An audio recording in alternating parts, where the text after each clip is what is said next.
Hello students, now we will continue our class and our next topic is acceleration. In the previous slides we have studied about the motion, what is motion, what are the types of motion. Then we have studied the some terms like distance, displacement, speed and velocity. Okay, I hope you understand all these terms. Now next topic is the acceleration. Acceleration means the rate of change of velocity. Okay, basically acceleration is the rate of change of velocity. Okay, so the rate of change of velocity.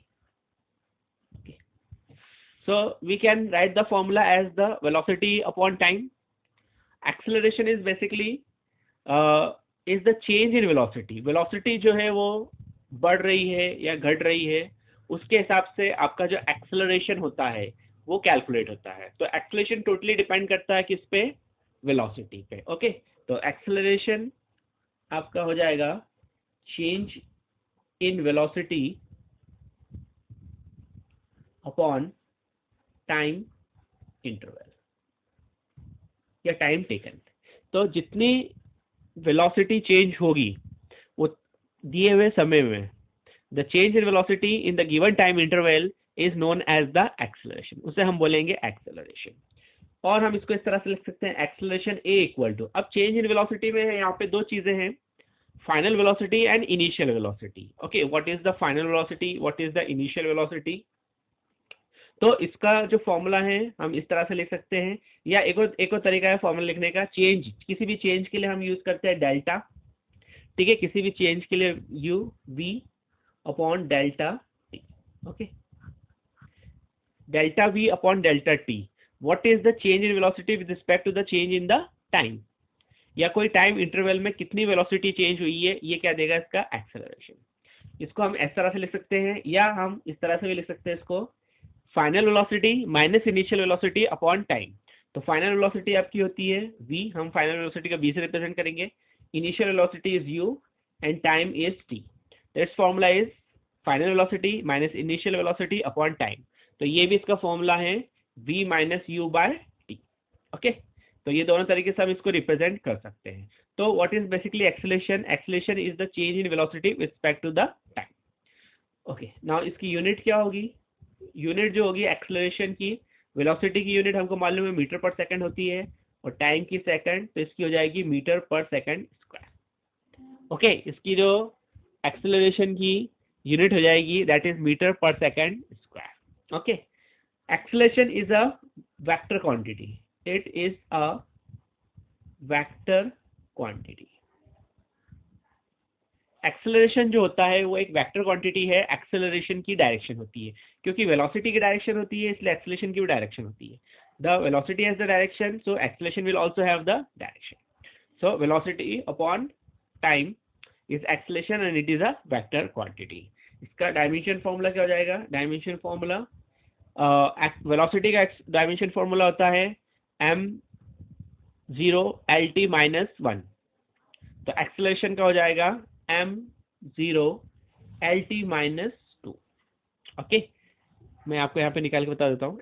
Velocity जो होता है वो होता है m0 lt minus 1, क्योंकि velocity क्या होती है, डिस्प्लेसमेंट अपॉन टाइम. डिस्प्लेसमेंट को लेंथ से लेंगे, टाइम, नीचे टाइम आएगा तो ये टाइम इनवर्स हो जाएगा, और जब हम इसको टाइम से डिवाइड करेंगे तो ये हो जाएगा m0 lt, ये t ऊपर जाएगा, -1 -1 -2.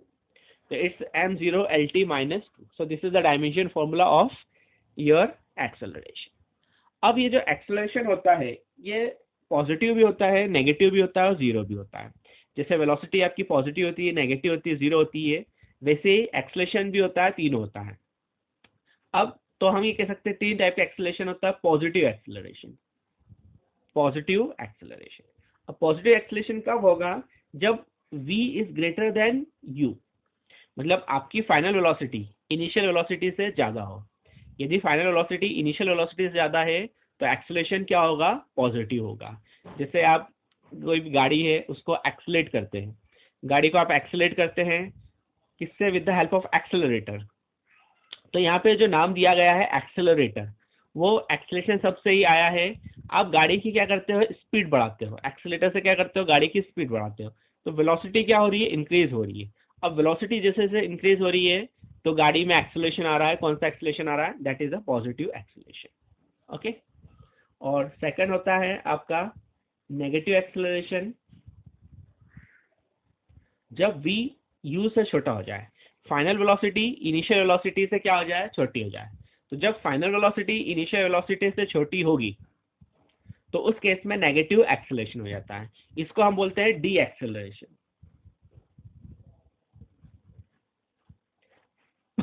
डी एक्सेलरेशन या फिर negative acceleration, and this we also called as the retardation,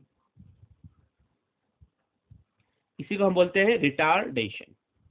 ठीक है। नेगेटिव एक्सेलरेशन जब आप स्पीड को कम कर रहे हो, वेलोसिटी को कम कर रहे हो, फाइनल वेलोसिटी कब होगी, किसी टाइम इंटरवल पे फाइनल वेलोसिटी अगर कम है इनिशियल वेलोसिटी से, तो उसे हम कहेंगे डी एक्सेलरेट हो रही है गाड़ी या रिटार्ड हो रही है। जैसे आप आपका गाड़ी के एक्सीलेटर होते हैं, स्पीड कम करना है तो उसको आप क्या करते हो, डी एक्सेलरेट करते हो। एक्सेलरेट करते हो स्पीड बढ़ाने के लिए, डी एक्सेलरेट करते हो गाड़ी की स्पीड को कम करने के लिए। तो यहाँ पे उसे हम बोलेंगे डी एक्सेलरेशन, जब वेलोसिटी जो है, फाइनल वेलोसिटी है वो कम होते जा रही है। जैसे मान लो आपकी वेलोसिटी 40 थी, आपने उसकी स्पीड को कम करके 30 लेकर आए, 30 से 20 लेकर आए, तो ये क्या कर रहे हैं, ये आप स्पीड को या वेलोसिटी को कम कर रहे हो, आप वेलोसिटी को क्या कर रहे हो, कम कर रहे हो। तो आपकी जो फाइनल वेलोसिटी होगी वो इनिशियल से क्या होगी, कम होगी। इसको हम बोलते हैं डी एक्सेलरेशन और retardation. Then third one is the zero acceleration. Zero acceleration, zero acceleration कब होता है, जब v और u बराबर हो जाए, v और u बराबर हो जाए। अब v और u बराबर हो जाए तो एक्सेलरेशन होगा जीरो, गाड़ी एक्सेलरेट ही नहीं कर रही है। अब ये दो केस में हो सकता है, या तो बॉडी एट रेस्ट हो, बॉडी रेस्ट में है, रेस्ट में है तो उसकी वेलोसिटी चेंज नहीं हो रही है, वेलोसिटी चेंज नहीं हो रही तो इसका एक्सेलरेशन जीरो हो गया। ओके।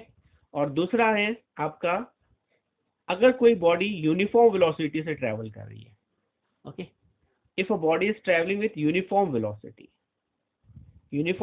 या यूनिफॉर्म स्पीड, अगर कोई बॉडी एक पर्टिकुलर वेलोसिटी से जा रही है, ना तो वो उसकी स्पीड बढ़ रही है ना उसकी स्पीड कम हो रही है, तो then we will call it as a zero acceleration, इसको हम बोलेंगे जीरो एक्सेलरेशन।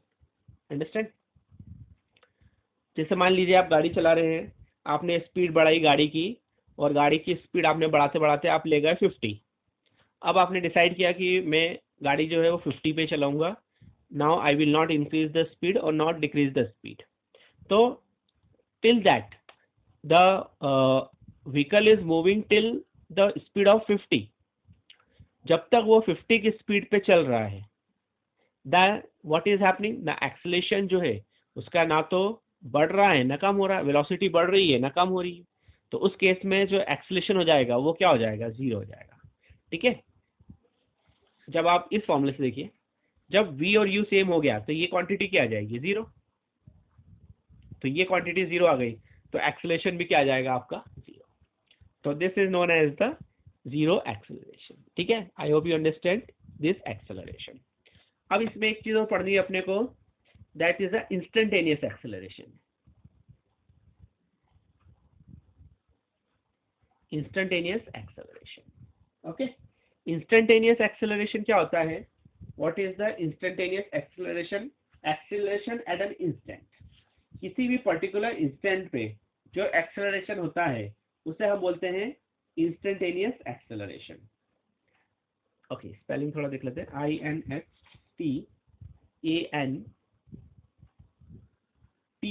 तो यहाँ पे ANT, यहाँ पे T हो आएगा, इंस्टेंटेनियस, TANEOUS। ओके। तो ये जो इंस्टेंटेनियस एक्सेलरेशन होता है, एक्सेलरेशन एट एन इंस्टेंट, किसी भी पर्टिकुलर इंस्टेंट पे जो एक्सेलरेशन होगा वो कहलाएगा इंस्टेंटेनियस एक्सेलरेशन। ठीक है। जैसे मान लीजिए आप गाड़ी लेके मऊ गए। हाँ, एक चीज और है इसमें, एवरेज एक्सेलरेशन देख लेते हैं पहले। एवरेज एक्सेलरेशन क्या होगा, एवरेज एक्सेलरेशन क्या होगा आपका, what will be the average acceleration, that we will represent by a bar. इसको हम कैसे रिप्रेजेंट करेंगे, a बार। तो a बार क्या होगा आपका v2 minus v1 by t2 minus t1। This is known as the average acceleration. ये आपका क्या कहलाएगा? This is known as the average acceleration. ठीक है। किसी पर्टिकुलर टाइम इंटरवल में आप v2 आपकी फाइनल वेलोसिटी थी, v1 आपकी इनिशियल वेलोसिटी थी, v2 पे आपकी स्पीड टाइम था t2 और टाइम था यहाँ पे t1। तो इसमें यहाँ पे ये जो चीज कहलाएगी इसको हम बोलते हैं एवरेज एक्सीलरेशन। इसको हम रिप्रेजेंट कर सकते हैं delta v by delta t से। ठीक है, that we can represent by delta v by delta t। Okay, तो जैसे मैं एग्जांपल दे रहा था कि आप यहाँ से मूव गए तो आपकी स्पीड कितनी थी, what is your total speed, जिसे हमने एवरेज वेलोसिटी पढ़ा था, एवरेज स्पीड पढ़ा था, वैसे आपका एवरेज एक्सेलरेशन है। आप फाइनल किस स्पीड से पहुंचे, इनिशियल आपकी स्पीड क्या थी, किस टाइम पे आपने स्टार्ट किया था, किस टाइम पे आपने खत्म किया, तो ये एवरेज टाइम आ जाएगा और ये एवरेज वेलोसिटी आ जाएगी। तो ये आ जाएगा आपका delta V by delta T. उसी तरह से होता है इंस्टेंटेनियस एक्सेलरेशन। किसी एक पर्टिकुलर टाइम पे लिया गया एक्सेलरेशन उसे हम बोलते हैं इंस्टेंटेनियस एक्सेलरेशन। जैसे आप यहाँ से मूव गए, अब जब आप मूव गए तो एवरेज वेलोसिटी कैसे निकलेगी कि आपकी एवरेज वेलोसिटी कितनी रही यहाँ से वहाँ तक पहुँचने तक। इंस्टेंटेनियस वेलोसिटी क्या होगी कि जब आपने पर्टिकुलर एक स्पॉट को क्रॉस किया, जैसे मान लो आप पीतमपुर से मऊ जा रहे हो, आपने मान लो चौपाटी को क्रॉस किया। ठीक है, अब चौपाटी जो है वो क्या है, वेरी स्मॉल पॉइंट। इंदौर और महू के बीच में या महू और पीतमपुर के बीच में चौपाटी क्या है, एक वेरी स्मॉल पॉइंट है। तो उस पॉइंट को आपने किस एक्सेलरेशन से क्रॉस किया, किस वेलोसिटी से क्रॉस किया, वो कहलाता है आपका इंस्टेंटेनियस वेलोसिटी या इंस्टेंटेनियस एक्सेलरेशन। अब इंस्टेंटेनियस एक्सेलरेशन कैसे निकालेंगे, इसके लिए हम पास फॉर्मूला, एवरेज वेलोसिटी को हमको लेना पड़ेगी लिमिट। तो इसका जो फॉर्मूला होगा वो आप इस तरह से लिख सकते हैं। Okay, you can C A will be equal to, okay, A will be equal to limit delta t tends to 0 delta v by delta t। अब यहाँ पे ये समझना है आपको, limit delta t tends to 0 मतलब जो आपकी टाइम है वो किधर की ओर जा रहा है, 0 की तरफ। टाइम बहुत छोटा हो जाएगा क्योंकि आपने जब चौपाटी को क्रॉस किया, या मान लीजिए चौपाटी के आगे जो ब्रिज है उसको आपने क्रॉस किया, तो कितने टाइम लगा, वेरी स्मॉल। ठीक है, आपको यहाँ से महू तक जाने में, पीतमपुर से महू तक जाने में मान लो आपको आधा घंटा लग रहा है, हाफ एन आवर। लेकिन जो चौपाटी है उसको क्रॉस करने में, या चौपाटी का ब्रिज है उसको क्रॉस करने में कितना आपको टाइम लगा होगा, how much time you have गए, तो मुश्किल से आपको 3 सेकंड, 4 सेकंड, 5 सेकंड लगा होगा। ठीक है, तो आधे घंटे के मुकाबले 5 सेकंड क्या हो गया, it's a very small time. ठीक है, तो यहाँ पे जो डेल्टा टी है वो किधर की ओर जा रहा है, 0 की तरफ जा रहा है। Delta t is going to 0, तो इसको हम लिखेंगे limit delta t tends to 0। और इसको ये ले लेंगे हम एवरेज वेलोसिटी। एवरेज वेलोसिटी पे जब हम लिमिट ले लेते हैं तो ये हमको देता है इंस्टेंटेनियस एक्सेलरेशन। तो ये आपका हो जाएगा A is equal to dv by dt। ये फॉर्मूला ये होगा आपका dv बाय dt। इसको हम बोलते हैं differentiation of velocity with respect to time. हम दो चीज यहाँ पे और पढ़ेंगे, डिफरेंशिएशन और इंटीग्रेशन। हालांकि ये मैथ्स में आप पढ़ेंगे सही डिटेल में, मैथ्स में आपको डिफरेंशिएशन इंटीग्रेशन पूरी डिटेल में आएगी, लेकिन थोड़ा सा फिजिक्स में आपको डिफरेंशिएशन इंटीग्रेशन पढ़ना पड़ता है सॉल्व करने के लिए क्वेश्चंस। ठीक है, तो यहाँ पे वेलोसिटी में जो स्मॉल चेंज होगा विथ रिस्पेक्ट टू टाइम उसे हम बोलेंगे इंस्टेंटेनियस एक्सेलरेशन। ठीक है, उसे हम बोलेंगे इंस्टेंटेनियस एक्सेलरेशन। यहाँ पे दो चीज आपको समझनी है, delta V by delta T और D V by D T, दोनों में अंतर है। ठीक है, डेल्टा का मतलब होता है बिग, डेल्टा का मतलब होता है यहाँ पे बिग, ओके, और डी का मतलब होता है स्मॉल। तो किसी भी चीज का जब ये है मीनिंग, दोनों का मतलब है चेंज। तो डेल्टा लिखा है तो मतलब थोड़ा बड़ा चेंज है, it is a bigger change. और अगर स्मॉल डी लिखा है तो it is a very small change, इसे हम बोलेंगे वेरी स्मॉल चेंज। तो इसे हम बोलते हैं acceleration, instantaneous acceleration, that is called as the instantaneous acceleration dv by dt। okay, that is dv by dt। okay। तो ये था हमारा एक्सेलरेशन। अब इसमें जो है कुछ ग्राफ्स हैं, आपको बोल दिया जाए पॉजिटिव एक्सेलरेशन का ग्राफ बनाइए, नेगेटिव एक्सेलरेशन का ग्राफ बनाइए।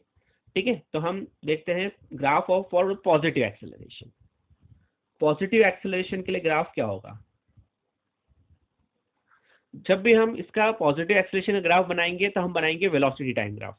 जैसे हमने पॉजिटिव वेलोसिटी के लिए लिया था डिस्प्लेसमेंट टाइम ग्राफ या पोजीशन टाइम ग्राफ, उसी तरह से हम एक्सेलरेशन के लिए लेंगे वेलोसिटी टाइम ग्राफ। ओके, अब इसमें दो केस हो सकते हैं पॉजिटिव एक्सेलरेशन में, या तो वेलोसिटी यूनिफॉर्मली बढ़े या नॉन यूनिफॉर्मली बढ़े। हमने पढ़ा है uniform and non uniform motion. Okay, तो वेलोसिटी जो है या तो यूनिफॉर्मली बढ़ रही है, मतलब एक पर्टिकुलर रेट पे बढ़ रही है, और दूसरा नॉन यूनिफॉर्मली बढ़ रही है, मतलब कोई एक पर्टिकुलर उसका पैटर्न नहीं है, वो कोई भी रिस्पेक्ट में, टाइम के रिस्पेक्ट में कि बढ़ भी सकती है और यहाँ पे थोड़ी कम हो सकती है, या बढ़ रही है तो कम बढ़ रही है। तो पॉजिटिव एक्सेलरेशन क्या होगा यहाँ पे? तो वेलोसिटी टाइम ग्राफ हो जाएगा। तो पॉजिटिव एक्सेलरेशन के लिए आपका जो ग्राफ आएगा वो इस तरह से आएगा। ठीक है, so increasing velocity uniformly, then your graph will be like that. और दूसरा ग्राफ, अगर ये वेलोसिटी एक्सेलरेशन जो है वो नॉन यूनिफॉर्मली बढ़ रहा है तो इसका ग्राफ जो आएगा वो इस तरह से आएगा। Okay, you can see graph जो आएगा वो इस तरह से आएगा।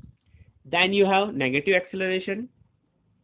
ओके, जब वेलोसिटी यूनिफॉर्मली बढ़ती है तो यहाँ पे जो एक्सेलरेशन होता है वो कांस्टेंट होता है। ठीक है, ये चीज ध्यान रखना आपको। जब वेलोसिटी यूनिफॉर्मली बढ़ रही है तो एक्सेलरेशन जो होता है वो कांस्टेंट होता है। Okay, now then we have the second one, negative acceleration. फिर इसमें दो केस, अगर वेलोसिटी यूनिफॉर्म, नेगेटिव एक्सेलरेशन कब होगा? जब वेलोसिटी डिक्रीज हो रही है। ठीक है, नेगेटिव एक्सेलरेशन कब होगा? जब वेलोसिटी डिक्रीज हो रही है। तो ये भी दो हो सकते हैं, uniformly decreasing, non uniformly decreasing. तो ये हो जाएगा आपका velocity time graph, it is non uniformly decreasing, sorry uniformly decreasing. अब नॉन यूनिफॉर्मली डिक्रीजिंग का क्या हो जाएगा आपका? वेलोसिटी और ये टाइम, तो ये हो जाएगा आपका। So this is the graph for the negative acceleration. Negative acceleration देख लिया है आप, देखिए यहाँ पे अगर कोई भी दो पॉइंट लिया आपने, ये ओके, तो ये आपका T1 और ये T2, ये आपका V1 और ये V2। ठीक है, तो आप देखेंगे V2 जो है वो V1 से, V2 जो है वो V1 से छोटा है यहाँ पे, है ना। V2 जो है वो V1 से क्या है? छोटा है। तो V2 V1 से छोटा है, तो ये क्या आएगा आपका? नेगेटिव एक्सेलरेशन आएगा। This is the negative acceleration. Now third one is the zero acceleration. Third one is the zero acceleration. Zero acceleration मतलब एक्सेलरेशन क्या हो आपका? जीरो हो। ठीक है, तो इसका जो आएगा वेलोसिटी टाइम ग्राफ बता सकते हो कैसा आएगा? तो ये आपका वेलोसिटी, ये टाइम, एक पर्टिकुलर वेलोसिटी है, उस वेलोसिटी से उस वेलोसिटी पे आपका जो बॉडी है वो कांस्टेंट है, मतलब ऑब्जेक्ट मोशन में कर रहा है, यहाँ पे मोशन हो रहा है, देखिए टाइम बढ़ रहा है ना। तो इसका मतलब क्या हुआ कि ऑब्जेक्ट मोशन में हो रहा है, लेकिन यहाँ पे वेलोसिटी इंक्रीज नहीं हो रही है, एक कांस्टेंट वेलोसिटी से चल रही है। इसमें बताया कोई गाड़ी है वो अगर 40 किलोमीटर पर आवर से जा रही है, तो अगर उसकी वेलोसिटी बढ़ नहीं रही है लेकिन टाइम तो बढ़ रहा है, टाइम तो रुकेगा नहीं। तो वेलोसिटी अगर बढ़ नहीं रही है तो यहाँ पे गाड़ी जो है वो एक्सेलरेट नहीं हो रही है, एक्सेलरेशन जो होगा वो आपका जीरो हो जाएगा। The acceleration will be equal to zero. ठीक है, तो ये कुछ ग्राफ्स हैं, ये ग्राफ जो है एग्जाम में आते हैं और आपको बनाने के लिए। Okay, so this is the concept of acceleration. Okay, I hope you understand. Thank you.